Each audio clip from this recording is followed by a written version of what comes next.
Good hello morning বন্ধুরা। পরিবার। তো এটা আমি দই দিয়েছি মুখে। তো রান্না করব, অনেকটা দেরি হয়ে গেছে। তো এই যে দিস ইজ ফর ইউ, তোমাদের জন্য। তোমাদের শুনতে প্রবলেম হয়, আমার আমি বলি আমাকেই শুনতে হয়, তোমরা তো শুনতেই পারো না। তো চলো রান্না করি। আর কি কি রান্না করি সাথে থাকবে আর দেখবে।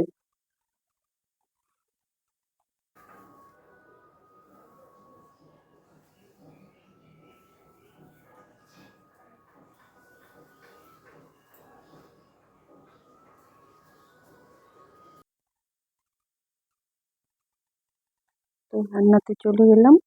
এবারে ওই যে 3 রকম ভাজা নাকি খেতে নেই।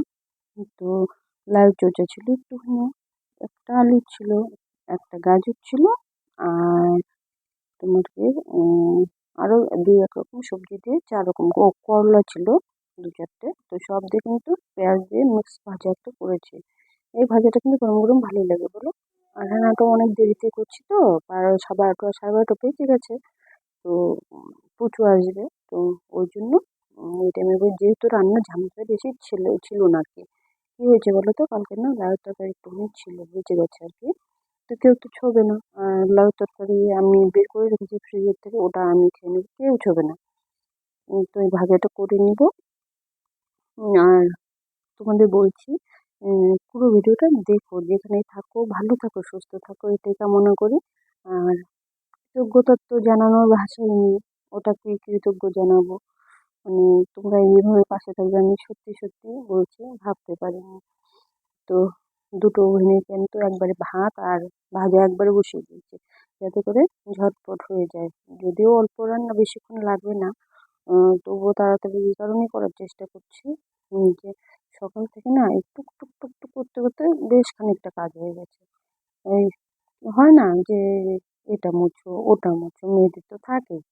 তো ওগুলো করতে করতে না কখনো কখনো না, মানে আর একটু না, ওই যে বললাম না যে বরের সাথে ধরো এটা সেটা আনতেও যেতে হয় কখনো কখনো, মানে যা যা প্রয়োজন থাকে আর কি। ও গেলে হয়তো আমার প্রবলেম হবে, যেগুলো সেগুলো আমি কিন্তু ও থাকতে থাকতে মেটানোর চেষ্টা করি। তো এই যে দেখো আমার বেলকনিতে কি সুন্দর কাগজ ফুল হয়েছে, এটা কিন্তু অরিজিনাল কিন্তু। তো বিশাল বড় একটা বালতিতে লাগিয়েছিলাম, তো ওই জন্যই এতটাও ছড়িয়েছে। দেখো ওটা করতে বেশ দিলে হয়তো ভালো এতটা হচ্ছে হতো না, না। যে লাউটা কালকের আছে ওটা কেউ ছোবে না, ওটা আমি খাবো। ওই সজনা আলু দিয়ে যে তরকারিটা করবো ওটা সবার জন্য থাকবে, ভাজাটা সবাই খাবে। তোমাদের অসংখ্য ধন্যবাদ, মনের থেকে বলছি,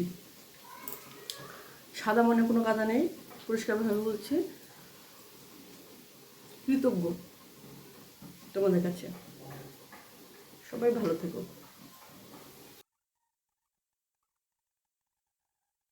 তো এদিকে ভাজাটাও প্রায় হয়ে গেছে।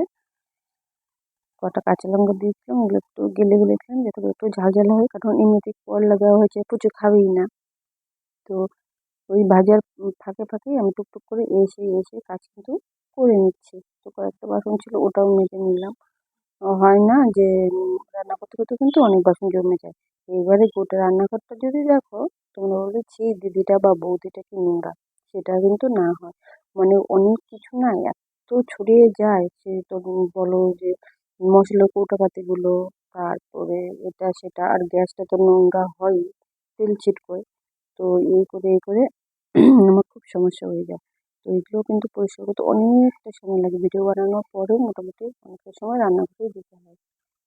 তো এইদিকে রান্না বান্নাগুলো আমার তাড়াতাড়ি শেষ করছি। আর মুখে আজকে একটু দই দিয়েছিলাম, এটা রোজ দিন রাত্রে দিই, তবে আজকে কালকে রাত্রে দেওয়া হয়নি, পরশু দেওয়া হয়নি, তাই জন্য আজকে দিনের বেলায় সময় ছিল, আমি ভাবলাম না আজকে দিয়ে দিই। ওটাতে দই ছিল, চালের গুঁড়ো ছিল, অ্যালোভেরা ছিল, অনেক কিছুই থাকে। হ্যাঁ, তোমাদের যদি চাই তাহলে তুমি কমেন্ট করো, আমি বলে দেবো। রিয়েলি বলছি, স্কিনটা এতই সুন্দর থাকে না, স্মুথ থাকে। ও তুমি গরম দিনে ধরো কিছু মুখে ব্যবহার করতে পারছো না, না এটা যদি একবার এই প্যাকটা লাগিয়ে কিছুটা ওয়েট করে ধুয়ে না, মুখটা কিন্তু সফট থাকে, আর কিচ্ছু লাগাতে হয় না, কোনো ক্রিমেরও প্রয়োজন পড়ে না, আর মুখটা টানেও না হাওয়াতে। এবারে যেমন ফাল্গুন চৈত্র, মানে সরি চৈত্র মাস বৈশাখ মাসে এসে যাচ্ছে, একটু মুখটা একটু রাফ রাফ হয়ে যায় না, ওটাও কিন্তু হয় না। কন্টিনিউ আমি এগুলোই ব্যবহার করি সবসময়ের জন্য, নারকেল তেল এগুলো। তো উম, এই যে এভাবে চলছে। তো এটাতে একটু পেঁয়াজ দিয়েছিলাম, জিরে, ধনে আর লঙ্কা দিয়েছিলাম একটুখানি, এই দিয়ে কিন্তু করে নেবো ঝোলটা। আর যেহেতু 4টে মাছ আছে, খুব সামান্য পরিমাণে করবো, কারণ রাতে অন্য কিছুই হয়তো হবে। তো এখনের জন্য যে এটাই করে নিই। তো এই যে মশলা শুকিয়ে তেল ছেড়ে এসছে, এবারে মাছগুলো দিয়ে একটু জল দিয়ে দেবো।